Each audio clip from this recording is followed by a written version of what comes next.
Alors, aujourd'hui, je reviens avec une vidéo. Pourquoi? Eh bien, c'est très simple, parce que je rentre de quelques jours de vacances et j'étais avec mon mari sur une île, d'accord? C'est à peu près la même superficie que Djerba. Et sur cette île, on a participé à certaines excursions. D'abord, j'ai fait le tour de l'île, je me suis baladée, je suis allée à la découverte, et puis on avait décidé d'aller faire des randonnées. Et on s'est rendu compte que les randonnées à la campagne, oui, mais il y avait certains sites qui étaient protégés. Donc, on était accompagné d'un ranger et ce ranger nous expliquait les plantes endémiques, médicinales, les plantes, comment dire ça, aromatiques, et il nous expliquait aussi les espèces animales qui vivaient justement sur ce site. De un, de deux, je me suis rendu compte qu'il y avait franchement tout un site fermé et qu'on ne pouvait visiter qu'avec ces rangers. Et moi qui ne participe pas à ce genre de sortie, eh ben je l'ai faite. Il y avait une sortie de whale watching, c'est-à-dire on est allé voir des baleines et des dauphins.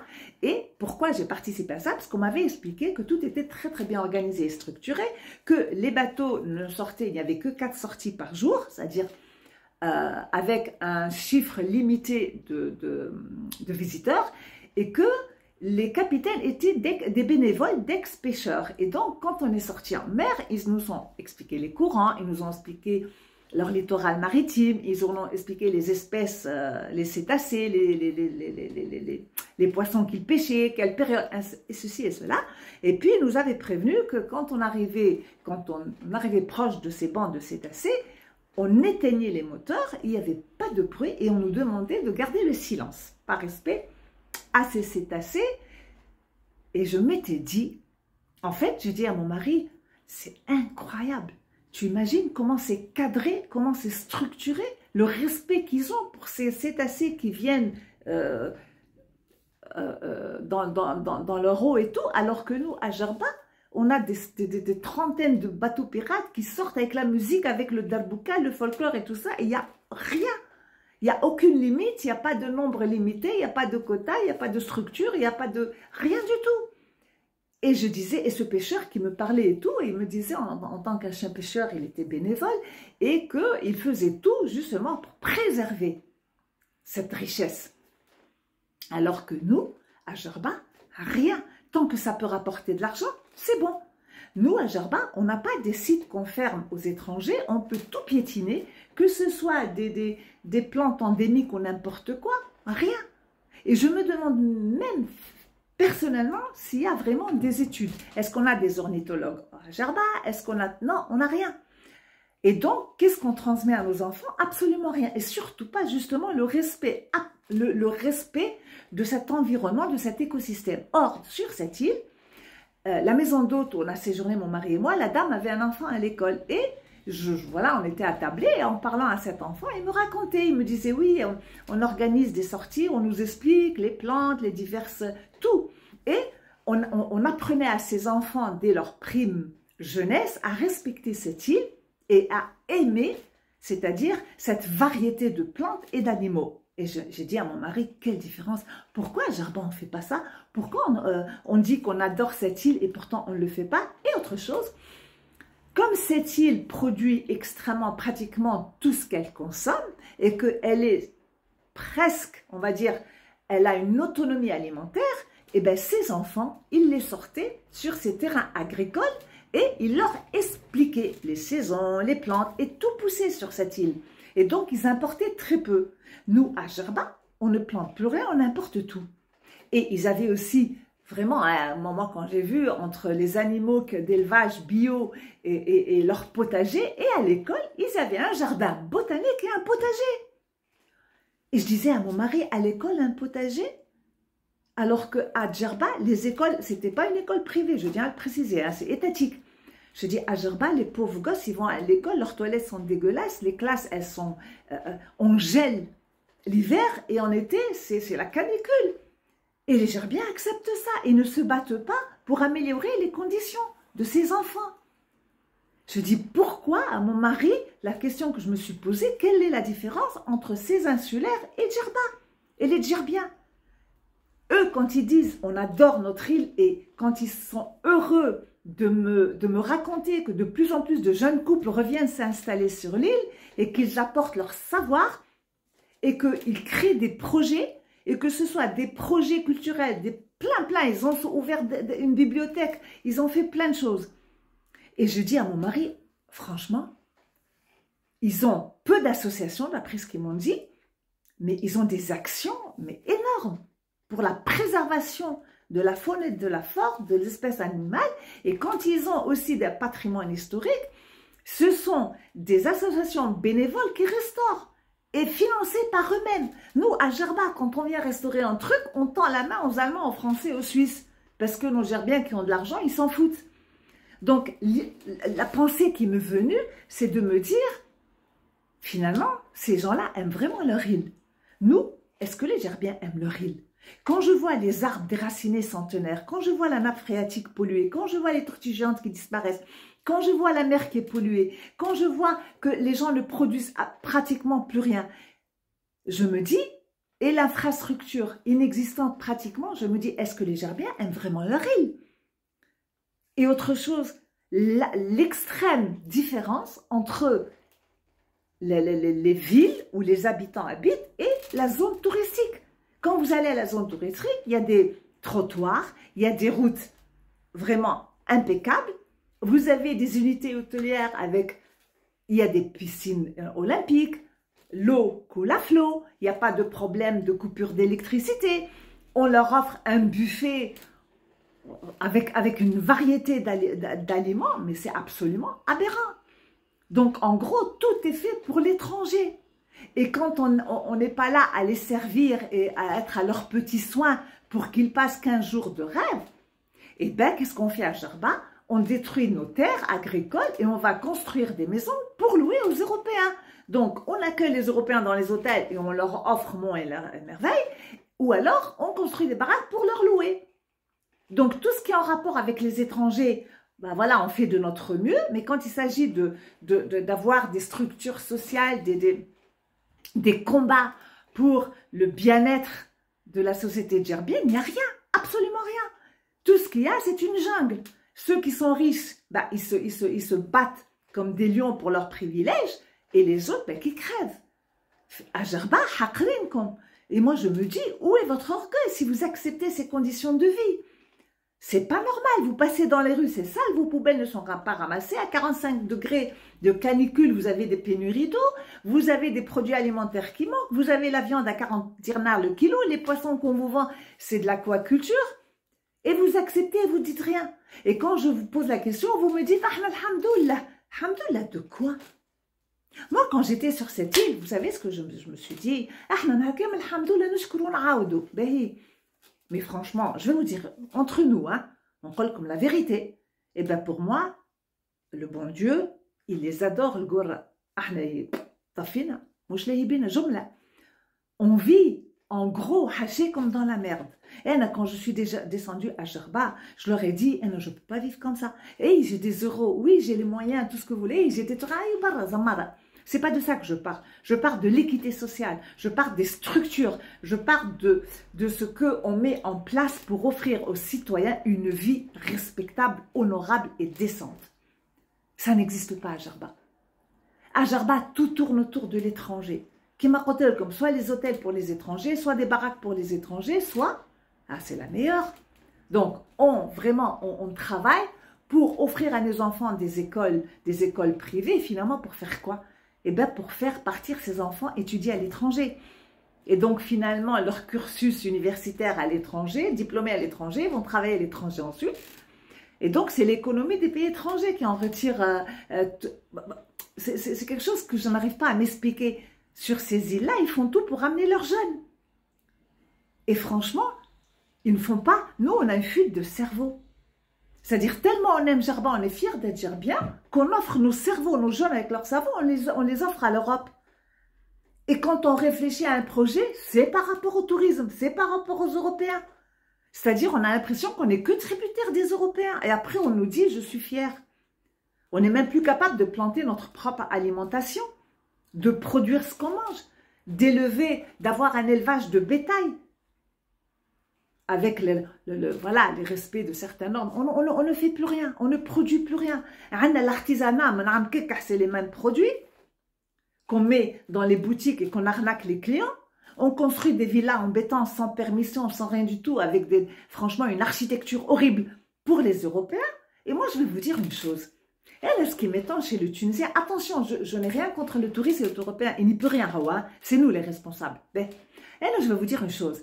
Si sur cette île où j'ai été, tout était fait pour le touriste, aux dépens de l'autochtone, bah, il y aurait eu une révolte. Si par exemple ces gens-là avaient des hôtels, d'ailleurs ils n'ont même pas des hôtels sur la plage, j'ai remarqué tous les hôtels sont à l'intérieur. Sur le bord, le littoral maritime, je n'ai pas trouvé un hôtel. On a tout le littoral maritime, et donc je me suis rendu compte que nous on fait tout pour l'étranger, on lui sourit, on l'offre la belle vie, après il te dit Jerba c'est une île de rêve et qu'un habite. Eux là-bas ils font tout pour le citoyen, c'est-à-dire que les premiers à profiter de retombées économiques de ce tourisme, eh ben, c'est justement pour améliorer la vie des gens de l'île et pour avoir une infrastructure digne de ce nom, des hôpitaux, des ceci, des cela. Un hôpital, ben. Donc, et ils ont même, pas seulement des roues, ils ont même des chemins où les voitures sont interdites. On ne peut y aller qu'à pied ou qu'à vélo. معناها شوفوا à quel point ils respectent leur île. احنا rien. Nous on a des quads qui partent derrière les dauphins, on a des gens en quad qui vont du côté de comment dire ça, j'ai oublié là, le château en ruine, on a Dar Ben Aïed qui va être restauré, modernisé, aucun respect du patrimoine culturel, on a le mec qui est allé construire sur Tarabella, des trucs, mais c'est aberrant. Et vous ne dites rien. Et tout à l'heure, j'écoute la vidéo de Mohsen Ben Moussa qui se bat tout seul, ce monsieur. Il fait des vidéos sur Jerba et il ne demande qu'une chose, partager ce témoignage. Rien. Et on a des notables qui ne se battent pas pour le droit du citoyen commun. On a des hommes de loi, on a des intellects, on a tout ce que vous voulez. Mais ces gens ne font rien. Et rien n'est mis en place, on va dire ça comme ça, rien n'est mis en place pour offrir aux gens, aux insulaires, une vie, voilà que, rien. Si ce n'est pas vous qui vous battez pour gagner 2 sous, j'ai ma femme. Rien.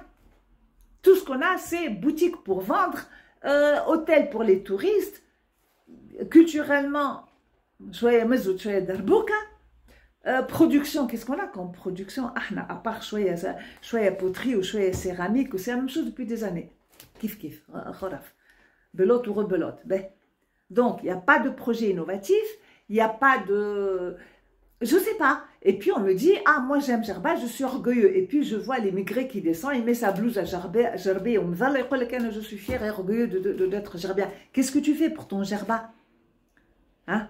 Tu répètes, j'adore Jerba, ou dès que tu as fini les vacances, tu repars en Europe, hop, vive la belle vie. Parce qu'en Europe, pour qu'il comment dire ça, la mairie, elle nettoie pas ta rue, tu réclames et tu as gain de cause.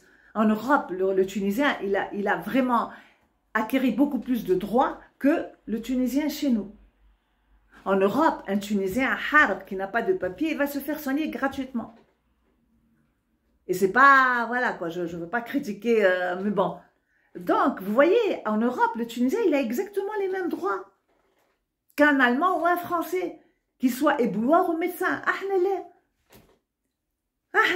Les droits sociaux, on ne se bat pas pour que tout le monde ait cette équité. Rien du tout, on n'en a rien à foutre. Radi l'île où je suis, il y a les panneaux solaires ou il y a les aéoliennes, l'énergie, je sais pas, ils sont presque, pas tout à fait, mais ils produisent eux-mêmes leur électricité à peu près 60% de leur consommation. Des choses que j'ai vues là-bas sur cette île, franchement, d'un côté, c'est magnifique pour eux, et d'un côté, ils ont le calme. Alors, qui t'arrête en ville, les balcons fleuris, les balcons, colombe fleuris. Les façades des maisons, les restaurants, les boutiques, c'est magnifique. Nous, chez nous, les façades des maisons, le centre-ville, chez nous, le centre-ville, tu t'attables à une terrasse de café, les mobilettes, interdit le centre-ville ou le centre historique, il n'y a pas ni mobilette ni vélo.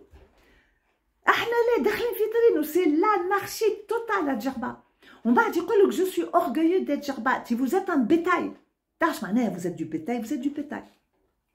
On vous rentrez dans un commissariat de police, alors que vous allez pour demander vos droits. Le tribunal. Vous êtes marcouré. C'est tout ce que vous êtes méprisé. Voilà, vous êtes méprisé en tant que citoyen lambda. Vous n'osez pas l'ouvrir, vous n'osez pas parler, vous n'osez pas réclamer, vous n'osez rien du tout. Et comme vous n'osez pas parler et vous défendre pour vos droits et mener un combat social, qu'est-ce que vous faites? Chacun, il essaye à sa façon de se démerder. Voilà. C'est tout ce qu'on fait, Djerba. Et votre île est en train de dépérir. Vous ne produisez plus rien. Vous êtes en train... Et quand il y a des gens qui parlent comme Mohsen Ben Moussa ou bien dernièrement Karim M'Ammar aussi qui a fait une vidéo sur un de ses voisins qui construit deuxième et troisième étage. Quel deuxième étage et troisième étage sur Djerba? Quand je vois Sidi Jmour, qu'est-ce qu'ils sont en train de construire? Vous aviez une île, moi je l'ai découvert les années 76, chez Yorad. Et vous ne dites rien. C'est du fatalisme, voilà c'est de la lâcheté. Moi, j'ai tendance à croire que c'est de la lâcheté. Voilà, Zama, vous êtes aveugle. Moi, quand je rentre à Djerba et je parle pour mes droits, je vais 12-13 fois à la mairie pour parler de la poubelle. Femme, un élu de la mairie, il dit ouf, faddatna. Quelle faddatna? Je viens parler pour mes droits. Sauf que lui, il me dit, j'en ai marre. Pourquoi? Parce que vous ne le faites pas. Si tout le monde le faisait, s'il y avait une solidarité telle qu'on se battait pour nos droits, alors les gens comme moi qui vont voir la mairie, ils ne s'entendraient pas dire « Ouh, tu nous embêtes pratiquement ». C'est comme s'il m'avait dit « Je l'embête ». Quand je suis allée au commissariat là-bas aussi, parce qu'il y avait un... Bon, je ne vais pas rentrer dans les détails. Et que le flic, il me laisse attendre debout qu'une imbécile, et je rentre et me regarde de haut en bas, il me dit « Je t'aide ». Genre, qu'est-ce que tu veux? Bon, voilà, j'ai essayé de lui expliquer, puis après je dis, tu sais, je ne vais pas me prendre la tête. Je rentre chez moi, je dis, écoute à mon mari, vas-y. Mon mari, il va, il me raconte en rentrant, bonjour monsieur, monsieur, qu'est-ce que vous désirez, monsieur ceci, monsieur cela. معناها parce que elle a toncé, حقرني complètement. هذا جه أجنبي ولا monsieur. Et à la mairie, c'est pareil. Mon mari, il y va, oh, toutes les portes lui sont ouvertes. On me méprise. Mais à Djerba, les Tunisiens se méprisent entre eux, les Djerbiens se méprisent entre eux. Si vous êtes pauvre, c'est pire. Alors là, vous ne pouvez même pas l'ouvrir. Et après, il y a des gens pour me dire, ah, moi je connais des Européens, je ne vais pas les citer, hein, des Européennes avec leurs euros. Elle me dit, ah, moi j'adore Djerba, j'ai la belle vie à Djerba. Ah, des vidéos de sa maison, ah, karaoké, oh, les restaurants. De quelle vie tu me parles? Avec tes euros, moi aussi je peux descendre avec mes euros, claquer et dire Djerba c'est beau et il y a la belle vie. Mais quand je vois les gamins comment ils vont à l'école et dans quelle école, quand je vois les gamins patauger, d'accord, sur des pistes, et quand je vois les gamins passer devant des poubelles, je ne dis pas que moi je suis, ouh, ma vie à Djerba elle est superbe. Non, j'ouvre les yeux et je vois ce qui se passe. Et je vais vous dire, ça me révolte. Ça me révolte de voir à quel point sectine, à quel point mdammarine, à quel point vous êtes traités comme du bétail. Vous êtes complètement... Mais alors là, voilà, vous êtes exploité à fond. Mon jardinier, elle travaille, ma femme. Elle femme de ménage dans une clinique. Je dis, combien elle gagne? Elle gagne 500 dinars, ça fait 10 ans qu'elle travaille. Ça fait 10 ans qu'elle travaille, elle gagne 500 dinars.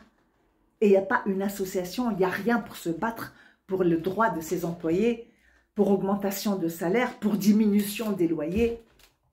Vous avez des baraques qui se louent à tel point des prix exorbitants que des familles ne peuvent pas se permettre d'habiter décemment. Ils vivent à 4 ou 5 dans des gourbis. La vie est belle à Djerba, tu es sur ta piscine en face de ton gazon. Gazon à Djerba, déjà c'est de la folie, mais bon bref, on ne va pas rentrer dans cette polémique. Donc en gros, hein, vous faites quoi pour améliorer la vie de tout un chacun à Jarba, quels sont vos combats sociaux, quel est, franchement, comment tirez-vous fierté ou orgueil quand vous vivez dans cette condition. Ce sont des conditions lamentables. Dans vos rues, c'est dégueulasse. Moi, il y a une dame, quand j'étais à Jarba, je suis allée dans un mariage, bon, un mariage avec tout l'or, avec la fouta en soie ou je ne sais quoi, et elle me dit, oh, Tefjat, j'ai vu un rat passer. Je l'ai regardé et j'ai dit, et vous faites rien, vous n'allez pas à la mairie, vous n'allez pas vous plaindre, vous ramassez pas vos poubelles, tu vas habiller de la tête, je sais pas moi, avec des kilos d'or, mais il y a des rats qui traversent devant chez toi, ça ne te dérange pas. Vous n'avez pas une estime de vous-même. Moi, je vais être honnête avec vous. Moi, je ne suis pas... voilà, c'est pas que je ne suis pas hautaine, mais j'ai un certain orgueil. Et cet orgueil, d'accord, me refuse de vivre sur une île où je n'ai pas des droits sociaux que je partage avec tout le monde. Voilà.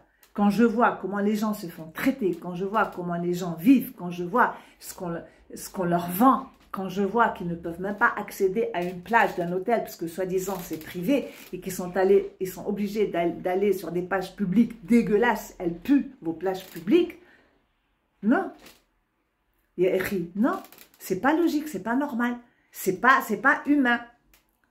Donc tout ça pour dire que il suffit de sortir de Jarba finalement et d'aller ailleurs et de comparer pour se rendre compte à quel point vous avez perdu tout votre orgueil. Donc les anciens ne parlent pas parce que c'est des gens timides, c'est des gens, voilà, puritains, tout ce que vous voulez. Et les jeunes, la seule chose dont ils rêvent, c'est partir en Europe. Voilà, c'est tout. Donc finalement, comme on n'est pas capable de se battre pour nos droits en Tunisie, on part en Europe. Comme on n'est pas capable de mettre en place des infrastructures pour retenir les jeunes avec des projets pour développer l'île, mais je veux dire développer tout en respectant aussi son environnement. On n'est pas capable. Donc la seule chose dont on est capable, c'est d'envoyer nos enfants en Europe. Pourquoi? Parce qu'en Europe, ils sont capables. Nous, on est trop bêtes. Au début, je croyais vraiment, je disais à mes enfants, oh, les Jarabes, ils ne savent pas, non, les Jarabiens savent tout faire. La preuve, c'est que dans les hôtels, ils font tout. La preuve que tout marche dans les hôtels. La preuve que, franchement, tout est mis en place dans les hôtels. Donc, c'est que vous pouvez. Mais quand il s'agit de le faire pour le fils du pays, vous ne faites plus rien. Alors que cette île est partout dans le monde, je veux dire, les retombées économiques, que ce soit du tourisme ou autre chose, ce sont quand même les enfants du pays qui en profitent le plus. Nada. Et après, je vais vous dire, vous me dites, vous voulez que Jarba devienne un gouvernorat. Vous n'êtes même pas capable de vous battre pour vos droits. Vous n'êtes pas capable de nettoyer vos rues. Vous n'êtes pas capable d'aller mettre des chauffages dans des écoles. Vous n'êtes pas capable de respecter votre nappe phréatique. Vous n'êtes pas capable de tout. Ou un gouvernorat. De quel gouvernorat vont vous parler? Non. Battez-vous. Battez-vous pour les choses les plus basiques. Voilà, j'ai arrêté ma vidéo juste en disant, d'abord je tire mon chapeau à ce Mohsen Ben Moussa qui cite les noms. Déjà, il a le courage de citer les noms, il a le courage de parler des problèmes de cette île, mais personne ne l'écoute. D'accord? Il n'avance pas parce que ces vidéos ne sont pas partagées et les gens s'en foutent. Et c'est le plus grand problème que vous avez, c'est que vous vous en foutez. Vous vous battez juste pour manger plus. Les femmes, elles se battent. Le seul rêve qu'elles ont, c'est de se marier. Les hommes, c'est d'avoir de grosses bagnoles. C'est comme ça. Voilà.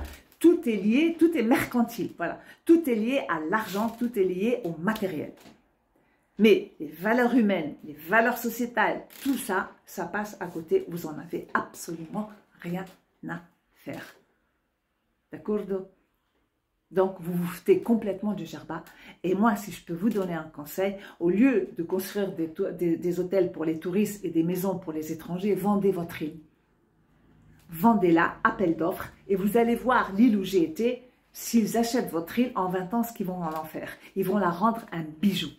D'accord? Ils vont réinstaurer tous ces animaux qui ont disparu, et vous allez voir qu'est-ce qu'ils vont faire de votre île que vous n'êtes pas capable de faire. Parce que vous parlez beaucoup, vous avez beaucoup d'associations, vous vous battez pour patrimoine Zamara et l'UNESCO et blabla et blabla. La moindre des choses, les choses les plus basiques, vous n'êtes pas capable de vous battre pour. Donc voilà, je finis ma vidéo. À méditer.